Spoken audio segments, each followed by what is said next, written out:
የበርካታ ሚሊዮኖች ቢሆኑ ቆንጆ ተግባር ፈጽሟል። ነዚያም ጎፈንድሚ ተከፍቷል። እኔ ነጻነት ወርቅነህ ምንም ብር አልነበረው። የነጻነት ወላጆች አድናቂዎች ዛሬ ተቸግሯል ብለው ቤተሰቦቹ ሲወጡ ዛሬ መጣ ነው ቤተሰቡን ሰፖርት እንድታረጉ ነው ስትል የገንዘቡ መጠን ብዙ ሚሊዮኖችን ክፍል ሪፖርት እያደረጉኝ እንደሆነ ሰምቻለሁ። ለምን ይህ እየሆነ እንደሆነ አላውቅም።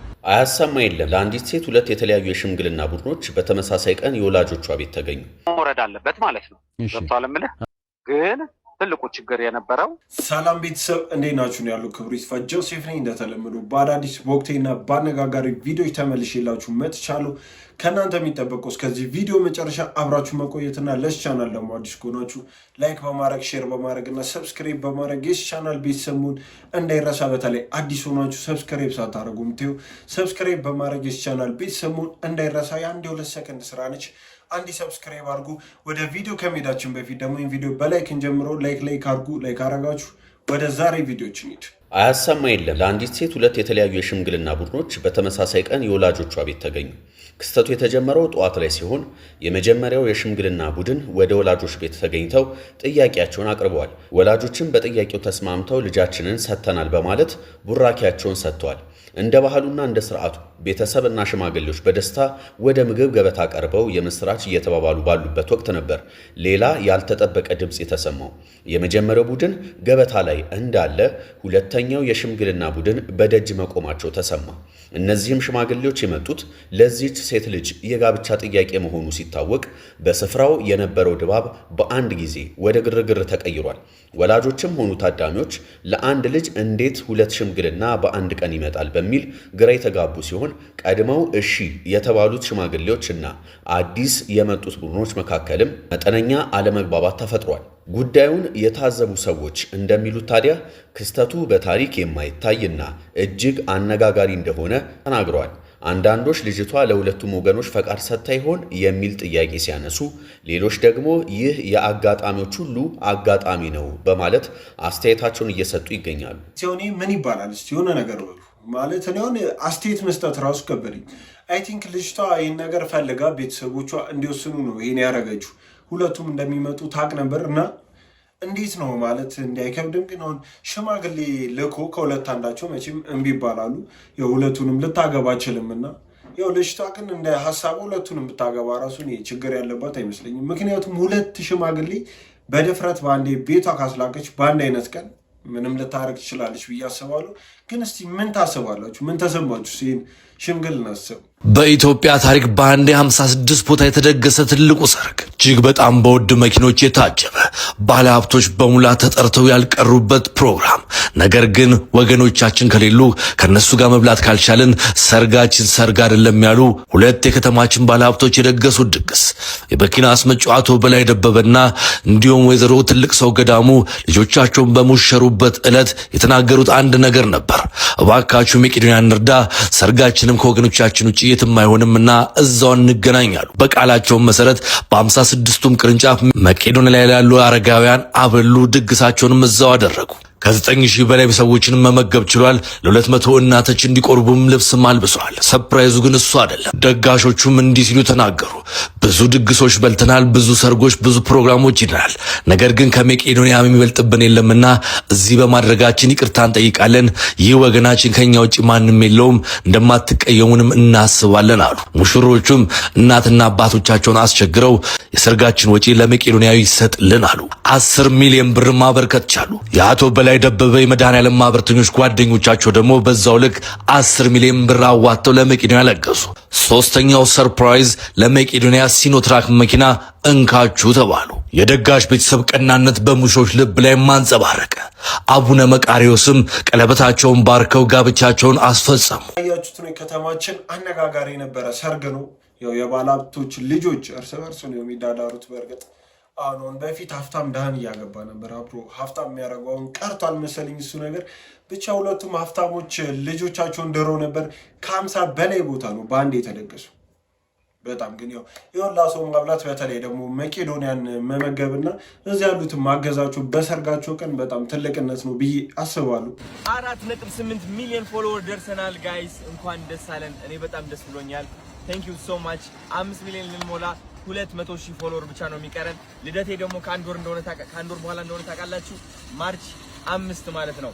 ማርች 5 ላይ 5 ሚሊዮን መግባት ፈልጋለሁ። 2026 ታሪክ እንሰራለን።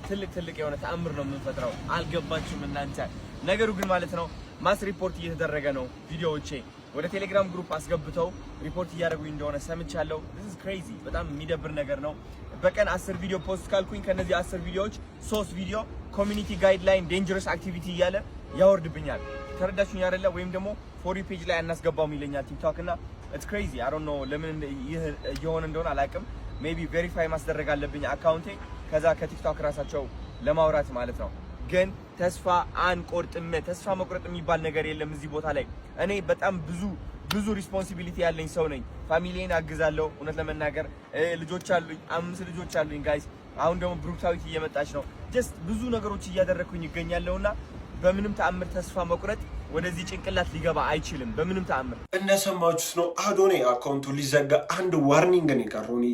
ምን አርጓቸው እንደሆነ እንደዚህ የወላ ሪፖርት ቴሌግራም ድረስ ቻናሉን ወስዶ ለሱ ሪፖርት ለማድረግ ቻናል ከፍተው ተሰብስበው ይህን የሚያደርጉበት አልገባኝም። በዚሁ ከቀጠለ የሚዘጋበት ራሱ እየመሰለኝ ነው። 4.8 ደርሷል እና 5 ሚሊዮን ኦልሞስት 200,000 ብቻ ነው የቀረው። በቅርቡ ይሞላል ብዬ አስባለሁ ካልተዘጋበት። አሁን ደግሞ የምናየው የነፃነት ወርቅነህ የቤተሰቦቹን ጉዳይ ነው። ጎፈንድሚ መሰብሰብ ተጀምሯል። ማን ብር ሰጠ፣ ማን ምን አለ፣ ህዝብ ውስጥ ምን አይነት ፊድባክ እያሳየ ነው የሚሉኑ ብዙ አነጋጋሪ ነገሮች እየተፈጠሩ ነው በዚህ ጉዳይ። እናሱን አብረን አይተን ነበር። ነፃነት ጠጪ አይደለም። ብዙ ሰው ነፂ ያው በሽታው የታወቀ ነው። አሞት የነበረው በሽታ የታወቀ ነው። ግን ህንድ ሀገር ሄዶ በደንብ አገግሞ ለውጥ አይቶበት መጥቷል። በደንብ ማለት ነው። ሊቨር ነው እንግዲህ እሱ እንደዚህ አይነት በሽታ እሱን ሊገለው አይችልም በዚህ በመጠጥ ማለት ነው። ባይዘ ነፂ ከመሞቱ ከሳምንት 10 ቀን በፊት ምን ብሎኛል? አስኔ አንተንም ትቀብረኝ ብሎ ምናምን ያው ስለምንቀላለድ ምናምን ብዙ ኧረ በስመ አብ ነፃነት ወርቅነህ በጣም ጨካኝ ሰው። ሐሙስ ቀን ልጆቹ ወደ አሜሪካ ሲሄዱ እንደዚህ ሲያቅፉኝ ነገ ላይ መለሱ ነው ወይ ብዬ አሰብኩት። ምንድነው በቃ እነዚህ ልጆች ወደ ኢትዮጵያ የሚመጡት አባታቸው ከሌለ የአባታቸው የሆነ ቅርስ መቀመጥ አለበት። ነፃነቴን ሁሉ ሪል ስቴት እያስተዋወቀ ነፃነቴን ሁሉ ቤት እያስተዋወቀ ነፃነት መኪና እየሸለመ ቤት የለው መኪና የለው ሀብታም ነው። ግን ነፂ ሙሉ ነው በቃ ነፃነት። አሁን ቤቱ ስንገባ መቀመጫ አለ፣ ሶፋ አለ፣ ተወሰነች ቴሌቪዥን አለ። ነፃነት ባንክ አካውንት ውስጥ ብር የለውም፣ ቤት የለውም። ነገር ግን ኪሱ ያለውን ገንዘብ ሁሉ ለሰዎች ሰጥቶ የሚጨርስ አይነት ሰው ነበር። ደግነት ማለት ለኔ ነፃነት ወርቅነህ ነው ይላል ጓደኛው አስናቀ ዛሬ ኢቢኤስ ላይ ቀርቦ። ከዚያም በተጨማሪ ከዚህ በፊት የተለያዩ ጥያቄዎች ሲነሱ ነበር። ነፃነት ጥሩ ስራ የሚሰራ ሰው ነበር፣ ገንዘብ ያለው ሰው ነበር። ለምንድን ነው ከሞተ በኋላ በዚህ መንገድ ስሙ የሚነሳው የሚል ጥያቄ የሚያነሱ አንዳንድ ሰዎች እንደነበራችሁ ሰምታ ይኸው ዛሬ ቤተሰቦቹም ጓደኛውም ቴሌቪዥን ላይ ቀርቦ ነፃነት ወርቅነህ ምንም ብር አልነበረውም በተለያዩ ምክንያቶች አሁን ቤተሰቦቹ እገዛ ይፈልጋሉ ብለዋል። ለዚያም ጎፈንድሚ ተከፍቷል። እኔ የጎፈንድሚውን ሊንክ እዚህ ጋር አስቀምጫለሁ። ሌላው ኢቢኤስ ቆንጆ ተግባር ፈጽሟል። ነፃነት ካረፈ በኋላ የነፃነትን ምስል ተጠቅመው ያስተላለፏቸውን ፕሮግራሞች በሙሉ ወይንም በእነዚያ የተገኙ የዩቲዩብ ገቢ ሌላም ገቢዎችን በሙሉ ለነፃነት ቤተሰብ እንደሚሰጡ ገልጸዋል። እንግዲህ በዓለም ዙሪያ የምትገኙ የነፃነት ወዳጆች፣ አድናቂዎች ይህንን የጎፈንድሚ ሊንክ ተጠቅማችሁ የነፃነትን ቤተሰብ ማገዝ ትችላላችሁ። ይፋዊ ጥያቄ ቀርቧል። የነፃነት ሀዘን ጎድቶናል። ነፃነትን እንደ ወንድሜ ነው ማየው። በቃ በጣም ተጎድቻለሁ ምናምን እያላችሁ የነበራችሁ ሰዎች ዛሬ ተቸግሯል ብለው ቤተሰቦቹ ሲወጡ እናንተ ታዲያ ለነፃነት ቤተሰብ መስደብ ካልተመለሳችሁ ለማን ነው የምትመለሱት? ጉርሻ ፔጅ ላይ ያየሁት የስድብ መዓት እንዱ የምራችሁ ነው ማለት እኮ ጎፈንድሚ እኮ ለአዘነ ቤተሰብ ጎፈንድሚ ብር መሰብሰብ እኮ በጣም ኖርማል ነገር ነው። ባህላችን እኮ ነው። እዝን እኮ ሀዘን ቤት ፍቅራችንን ለማሳየት እንኳን አይደለም የቤቱ አባወራ ቤቱን ፕሮቫይድ የሚያደርግ አስተዳዳሪ ሞቶ ይቀርና ከዛ ቤተሰብ ጋር በፍቅር ለማጽናናት እዝን ይዘን እንሄድ አይደል እንዴ? ምግብ ይዘን እንሄድ አይደል? ቡና ስኳር ይዘን እንሄድ አይደል እንዴ? ጋይስ እኔ በጣም ነው ያዘንኩት፣ በጣም ነው ያፈርኩት።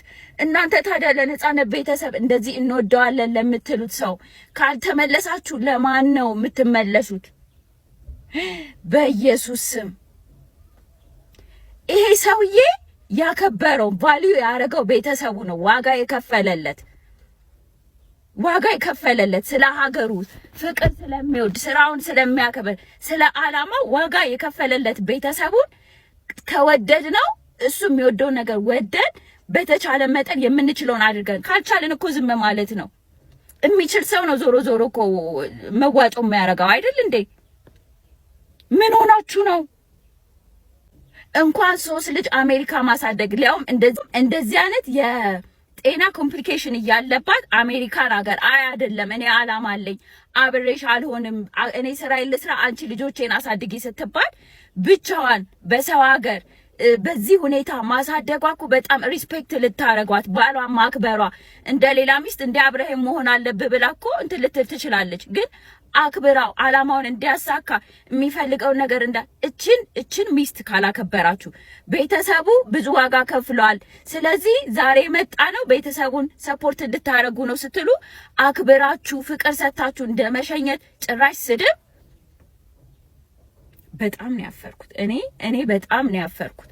ለነጻነት ካልተመለስን ለነጻነት አንደበታችን ካልተገራ ለማንም አይገራም።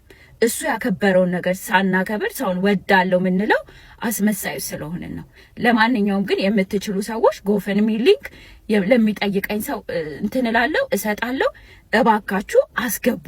በጣም ሲምፕል ነገር ነው። በእውነት ሲያንሰው ነው እንደውም መጠየቅ ሳይኖርባቸው ጊፍት ብለን የምንሰጠው ነገር ነበረ።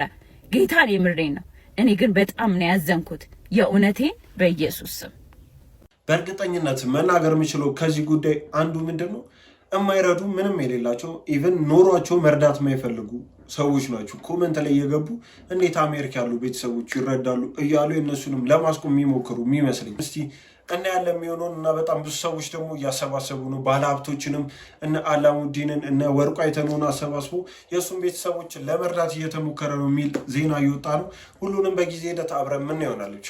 ግን ምን መሰለ የሆነው ፕሮግራም ባወጣ ነው መሰረት እኔ ሾውን ለመዝጋት ባንዱ ጋር ወደ 9-10 ዘፈኖች ነበረ የተለማመድ ነው ማለት ነው። እሺ። እና ከኛ በፊት እኔ ከመግባቴ በፊት ያው ልጅ ሚካኤል ነበር የሚገባው ስቴጅ ላይ። ብዙዎቹ አርቲስቶች ያን ቀን የነበሩት አርቲስቶች 4 እና 5 ዘፈን ማክሲመም እንዲሰሩ ነበረ ፕላን የተደረገው። በፕላን ነው እያንዳንዱ የተወሰነ ደቂቃ ተሰጥቶታል። በዛ ደቂቃ መውረድ አለበት ማለት ነው። ገብቶሃል የምልህ? አንዳንዴ እንደዚህ ሙዚቃ ዝግጅት ላይ እንግዲህ ስሜታዊ ይሆናል ማለት ነው። እና እኛ ጋር የተፈጠረው ያው ፓፕ ልጅ ሚካኤል ስቴጅ ላይ ወጥቶ ስቴጁ ላይ መቆየት ካለበት ሰዓት በላይ በጣም ቆየ እና እንደውም አንዳንዴም ቪዚብል ለሰው በሚታይ መልኩ የኔ ሙዚቀኞች ኦልሬዲ ስቴጅ ላይ የሰራ እነሱ ወጥተው ነበር ኦልሬዲ ማለት ነው። ለምን በጣም ሰዓት የለንም፣ ፖሊሶች እያስጠነቀቁን ነው፣ የሰጡን ደቂቃ ኦልሬዲ ሊያልቅ ነው። ስለዚህ እኔ ቢያንስ 1-30 ደቂቃ ሊኖረኝ ይገባል እነዛን ስራዎች ለመስራት። በጣም ወደ 18 ቀን ያጠና ነው። እውነት በጣም ሰውን ለማስደሰት በጣም ተዘጋጅቶ ነበር የመጣ ነው። ገብቶሃል አባባሌ? ግን ያው ፓፍ ስቴጅ ላይ ከወጣ በኋላ ከተነጋገርነው በላይ ስቴጅ ላይ በጣም ቆየ። ከተነጋገርነው በላይም ብዙ ስራዎችን ሰራ ማለት ነው። እና እኔ ያው እሱ ይሄን ዝግጅት እኔን ጥሪ አክብሮ ከዋጋው በጣም በታች ቀንሶ ነው የሰራልን። እኔ በዚህ አጋጣሚ ላመሰግነው እወዳለሁ። ግን ያቺ ጥፋት ነች፣ ሆነም ቀረ። መስራት ከነበረበት ቁጥር በጣም በላይ ነው የሰራው። ልክ አልነበረም። ያቺን 4 ዘፈን ዘፍነው መውረድ ነበረበት። እንደውም ከሱ በፊትኛ ልንገባ ነበርና እኔ እንዳዘጋጅም እንደ አርቲስትም ስለሆንኩኝ እነዚህ የቅርብ ጓደኞች ናቸው የጋበዝኳቸው። እዚህ ከሱ በፊት እንደውም ነበር ልንሰራ የነበረውና መጨረሻ ላይ ያው እንደ የጋበዝኳቸው አርቲስቶችን ማስቀየምም ደግሞ አንችልምና ስለዚህ እሱ ቀድሞ እንዲሰራ ከዛ በኋላ እኔ እንድዘጋው ተወሰነ። ግን ትልቁ ችግር የነበረው እሱ ከ4ቱ ዘፈን በኋላ መውረድ ነበረ። ከዛ በኋላ አዲስ አበባ የሚለውን ዘፈኑን ቀጠለ። ጭቅጭቅም እንደው ሰው ስቴጅ ህዝቡም ታዳሚውም በጣም ኦብቪየስሊ በሚያየው ደረጃ እንደውም ጠብም ሊፈጠር ነበር ከሱ ዲጄ ጋር ማለት ነው የኔ ሙዚቀኞች እና ዞሮ ዞሮ እንደዛ አይነት ነገር እንዳይፈጠር በተቻለ አቅም በሰላም ነገሩን እንዲል ሞክረናል። ያ ነው የተፈጠረው ነገር። ከዛ በኋላ እኔ ስቴጅ ላይ ስወጣ ኦልሬዲ ሰዓት አልቋል። 2 ዘፈን ብቻ ነው የተፈቀደልህ ተባልኩ። በጉልበት ነው 4 ዘፈን። ለዛ ነው ጀምረን ሰውም ያያል እኮ ሙዚቃዎች ተጀምረው ከዛ ያቆምናቸው ነበረ። ለምን ሰዓት የለምና በየትኛው ዘፈን ብንዘጋ ይሻላል። እውነተኛንም አጣብቂኝ ቦታ ነው የገባነው። እንዳልኩ 18 ቀን ተለማምደናል። በጣም ጥሩ ዝግጅት አድርገናል። ወደ 13 ሰው የያዘ ባንድ ነው ይዘን የገባነው። የሚገርም ዝግጅት ነበረ እውነት። ግን ያንን እንደ ልባችን የኛ አድናቂዎች እንደሚፈልጉት እኛ እንደተዘጋጀንበት ማድረግ ግን አልቻልንም። ለምን በዛ ሰዓት በቃ የግዴታ መዝጋት ነበረብን። ያን የተፈጠረው እንግዲህ በዚህ እንትኑን እሱ ላይ ልጭን አይደለም፣ ግን እውነታው ግን ያ ነው። የምንወደው ጓደኛችን ነው። አክብሮ እኛን ግብዣ በመምጣቱ በጣም ደስተኛ ነን። ሁሉም አርቲስቶች ናቲማን በጣም ወደው ሁሉም በእውነት በእንትናቸው በፕሮግራማቸው ሰርተዋል።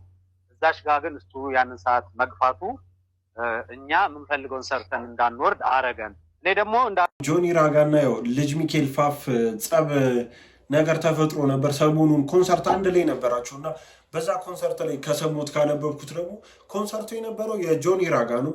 ያው ልጅ ሚካኤል ተጋባዥ አርቲስት ነበረ፣ ግን ደግሞ ኮንሰርቱ የሚመስል የነበረው የልጅ ሚካኤል ነው። በጣም ረጅም ሰዓት እሱን የነበረው እና ጆኒ ራጋም እንደተናገረው ያው ልጅ ሚካኤል ረጅም ሰዓት የእሱን ጊዜ ኢቨን ወስዶ የራሱን ዘፈኑ ሲያቀርብ እንደነበርና ያልክ እንዳልሆነ ተናግሮ ነበር። እንደገና ደግሞ ጸብ ሊፈጠር መድረክ ላይ ትንሽ ቀርቶ እንደነበርና እሱ በትክክል እንዳልሰራ ያው ልጅ ሚካኤል ደግሞ እንዳጠፋ ሲናገር ነበር። ምን ተሰማችሁ? ጆን ዳንኤል ከብራንድ አምባሳደርነት ስንት ነው የተከፈለው የሚለው ጥያቄ እጅግ ሲያሳስባችሁ እንደነበረ አውቃለሁ፣ መርዳለሁ። ያውላችሁም እንደምታውቁት ጆን ዳንኤል ከላይፍ ታይም ፕሮፐርቲ ጋር የብራንድ አምባሳደርነት ስምምነት መፈራረሙም የሚታወቅ ነው። ጆን ዳንኤልም ከላይፍ ታይም ፕሮፐርቲ ጋር የ1 ዓመት የብራንድ አምባሳደርነት ውል የተፈራረመ ሲሆን እንደ ሁኔታው እየታየ የሚጨምር የብራንድ አምባሳደርነት ውል እንደተፈራረመም ለማወቅ የምችያለሁ። ዳንኤልም በዚህ 1 ዓመት ውስጥ በርካታ ሚሊዮኖች እንደሚከፈሉትም ለማወቅ የምችያለሁ። እስቲ እናንተ በርካታ ሚሊዮን ለእናንተ ስንት ነው? ሀሳባችሁን ማስቀመጥ ትችላላችሁ። ነገር ግን ትልቁ ጥያቄ በርካታ ሚሊዮኖች ቢሆኑት ለጆን ዳንኤልስ ይበዛበታል ብላችሁ ታስባላችሁ? እሱንም ሀሳባችሁን ማስቀመጥ ትችላላችሁ። ነገር ግን እስቲችን ቪዲዮ አዳምጧትና ሀሳባችሁን መስጠት ትችላላችሁ። ጆን ዳንኤል ጋር የምን ያህል ጊዜ ኮንትራት ነው ያደረጋችሁት? ከተቻለ ደግሞ የብሩንም መጠን ብናውቀው ደስ ይለናል። እሺ፣ ከጆን ዳንኤል ጋር እየታየ የሚራዘም የ1 ዓመት ስምምነት ነው ያደረግነው። የገንዘቡ መጠን ብዙ ነው። ብዙ ሚሊዮኖችን ከፍለነዋል። ሞር የሚያውቁት ፋይናንሶች ናቸው። ግን ብዙ ሚሊዮን ተከፍሎት ነው ይህን ስምምነት የተቀበለ። ልጁም ጥሩ የመስራት አቅም ስላለው ገንዘብ ላይ ተደራድሮ ብዙ ገንዘብ ተቀብሎናል። ጆን ዳንኤል እስከ 10 ሚሊዮን የሚደርስ ፓኬጅ አለው የተፈራረመው የአምባሳደርነት ውል እና በጣም ትልቅ ውል ነው ብዬ አስባለሁ። አሁን እኔ ታዋቂ ሰዎች፣ ፊልም ሰሪዎች ምናምን ሴሌብሪቲ የምንላቸው ኢትዮጵያውያኖች በሙሉ እንደዚህ አይነት ብር ከፍሎ በቀላሉ እንደሚያሰራቸው አለ ብዬ አላስብም። አሁን ሰዓቱ የቲክቶከር ይመስለኛል። ከዛ ቤታዮ አለች። ቤታዮ እንትና ልከውብኛል። ቺርስ እኔ ናት እየጠጣሽ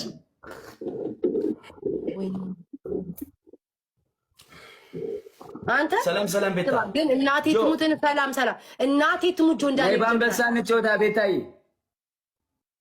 እንዴ አፈልጊ ማሚዬ ወንድሜ እንዴት ነኝ አባት አንተ ሽንኩርቱ እናንተን እኮ በጣም ፊቴን አበላሸው እኮ ጆን ዳንኤል ማን ነው የሚሽከረከረው? ከማን ጋር የመጣው? ማሚ ማርያም ሰው ይሽከረከራል። ማሚ ማን ነው አጠገብ ያለው? ጃኒ ናታ እኮ ለምን ነው የማትታየን? አትታይም እንዴ? እኔ ጋር ማርያምን አትታይም። እኔ ጋር ቆይ እስኪ ጋይስ ጃኒ ትታያቸዋለች። እየተሽከረከረኝ ነው። ኦኬ ፋሚሊ አትታይም እንዴ? ጃኒ ምን ሆነሽ? ጃኒ ማርያምን አትታይም። ወይ አትታይም።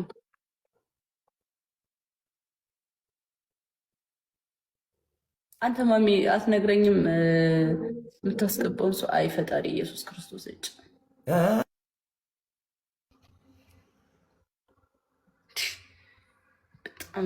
በጣም ነገረኞች ናቸው። አሁን የሌላ ክልሽ ላንቺ ማን ነው? አንተ ነው የላክላት ማሚ ነው የላከችልኝ ነው ያለች። እኔ ማን እንደላከልኝ አላውቅም። ብቻ ስትልኩልኝ አባቴ ሙት ተቀበልኩኝ። ማርያምን ዝም ብዬ ነው የተቀበልኩ፣ ግን ማን እንዳለ አላየሁም።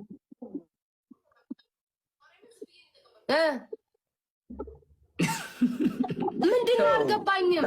ማርያምን አልገባኝም። ስሚ ቤታ ምንድን ነው? ቆይ ጆን ዳንኤል ንገረኝ። እግዚአብሔርን አልገባኝም። እኔም አልገባኝም። በቃ ኖ ላካችሁ ተቀበልኩኝ፣ ግን ማን እንደማለች እኔ ምንም የማውቀው ነገር የለም። እናቴ እኔ ምንም ጅኔ ሲጀመር ያስገባችሁ እሷ ናት። ሲቀጥል ምን ማለት ፈልጋ ነው? ያንን መልክ ድራማ ስለማይ ለምን እነሱ ላኩ ማለት ነው። ከዛ ተቀበልኩ። አሁን ያጨቃጭቀናል። በቃ ችግር የለም። ማንም ላክ ማንም ኖርማል ነው። እኔም ብላ ወጣች። እኔን አራግፋ ማለት ነው። ማ ብንት ጃኒ እኔ ነኝ የሄድኩባት። ዋት ኧረ እኔ ማንም የገባ አይታየኝም ስል ኮመንት ላይ ነው ጃኒ ናት የገባችሁ ሲሉኝ፣ ኦ ጃኒ ናት አትታይም አልኳቸው። ሲጀመር የላከችልሽ ጃኒ እንደሆነች ታውቂያለሽ። ሁለተኛ ደረጃ እሷ ናት የላከችልሽ። ስማ እኔ እንደማለች በእንደዚህ ተራ ስማ በእንደዚህ ተራ በእንደዚህ ተራ ነገር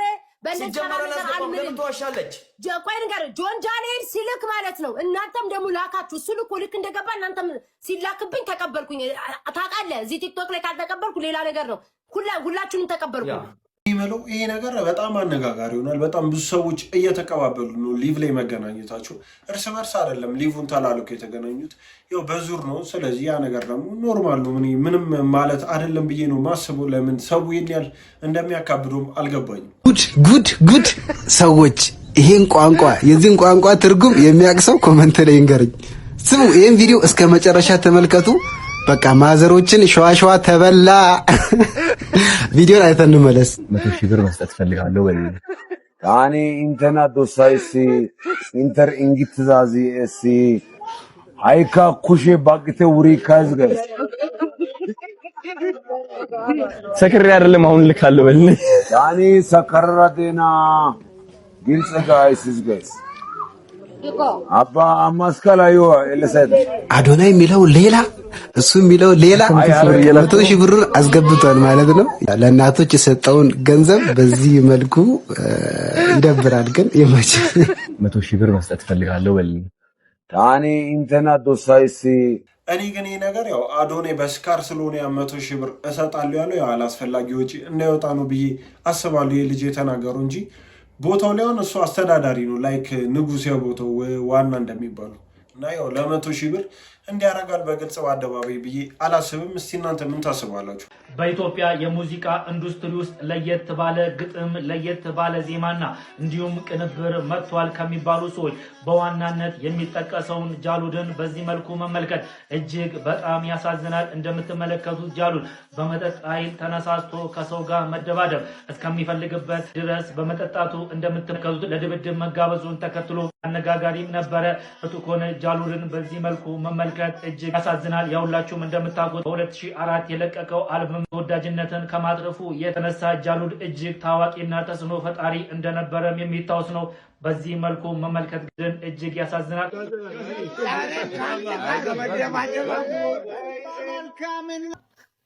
የሌባ ድርጅት ፎሎ ካደረጋችሁ ለኔ 10 ሚሊዮን ብር ሰጣችኋለሁ ብሏልና ፎሎ አድርጉ የሚል ቻሌንጅ መጥቷል።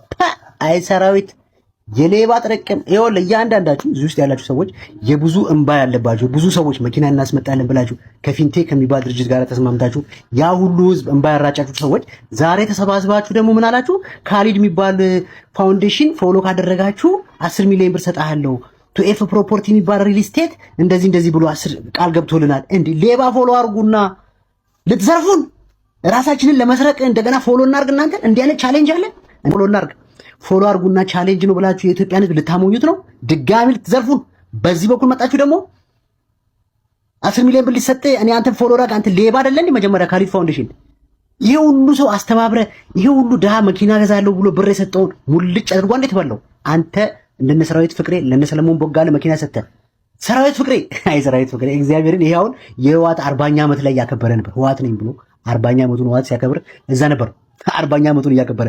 አሁን ደግሞ ከብልጽግናዎች በላይ ብልጽግና ነኝ እያልክ ነው። እና አንተ እድሜን ሙሉ ሌባ እድሜን ልኩ በቃኝ አይደለም ገንዘብ ያለበት ቦታና ይሄን ቻሌንጅ ፎሎ ካደረጋችሁ ማንም ኢትዮጵያ ውስጥ ያላችሁ ሰዎች የደሃን ባን ነው እየተጋራችሁ ያላችሁት የነዛ ሁሉ ሰዎች ለቅሶ ላይ እጃችሁን እያስገባችሁ ነውና እና ኢትዮጵያኖች ይህንን ቻሌንጅ በተአምር እንዳትቀበሉ። ብዙ ሰው ያጭበረበሩ በፊንቴክ ከሚባል ድርጅት ጋር ሆኖ መኪና እናስመጣለን ብሎ ብዙ ሰው እንባ ያስነቡ ሰዎች ናቸው። በህግ ላይ በጣም ብዙ ሰዎች እኮ ቁጥጥር ስር ውለዋል። እነ ሰለሞን ቦጋለ እንደዚህ ሲያለቃቅስ እኮ እውነት እንዳይመስል ሌባ መኪና ወስዷል። ከፊንቴክ ድብና አድርጎ መኪና ወስዷል። ምን ነው የምታወሩት? እንደገና አሁን እናንተም ቻሌንጅ ብላችሁ የእናንተን ፎሎ እናርግ፣ ልትዘርፉን ፎሎ እናርግ። ይሄን ያህል ናቃችሁን ማለት ነው። አፈራባ ቻሌንጅ አርግ፣ መድኃኒዓለም ቻሌንጅ አናት ላይ አውጣብህ አንተ ላይ ገባ። ይኸውልህ አዶናይ ብላል አይደል? አዶናይ እንደዚህ ያደርጋል ብዬ አልገምትም። እንደዚህ እናንተን ቻሌንጅ እናንተን ፎሎ አድርገን እንደገና 10 ሚሊዮን ብር ይሰጣል ምናምን ብላችሁ ልታምታቱ ነው ለካሊድ ፋውንዴሽን። ካሊድ ፋውንዴሽን እኮ የሌባ የማፊያ ድርጅት ነው፣ ማፊያ ነው እኮ። እነ ሰራዊት ፍቅሬ ነገር ያው እየከበደ እየመጣ ይመስለኛል። ያው ብዙ ሰዎች እየታሰሩ እንደሆነ እናውቃለንና የእነሱ ራሱ በጊዜ ሂደት የሚቀር እየመሰለኝ አይደለም። በጣም ከእንዲህ አይነት ድርጅቶች ጋር ግንኙነት እንዳላቸው በጣም መረጃዎችም እየወጡ ነው። የሆነ ቀን ማታ ዳናዊት ጻፈችልኝ። ዳናዊት መክብብ? አዎ ጻፈችልኝ። ስንት ሺህ ፎሎወር ደርሰህ ነው? ስንት ቪዲዮ ፖስት አድርገሃል በዚህ ሰዓት? ተደጋጋሚ ፖስት ማድረግ ጀመርኩ። ሰውም እየላከልኝ በቃ መልእክተኛው ሆኖ ስምህ ማድረግ ጀመርኩ። ጻፈችልኝ። በጣም ነው የምወድህ ምናምንና ስራ ላይ መሳተፍ ፈልጋለሁ ምናምን። ዳናዊት ቴክስት አደረገችልኝ። ከዛ አወራን ምናምን። ስራውን በጣም እንደወደደችው ከዛ በኋላ ማገዝ እንደምትፈልግ ነገረችኝ። ከዛ በኋላ ብር ላከችልኝ ምናምን።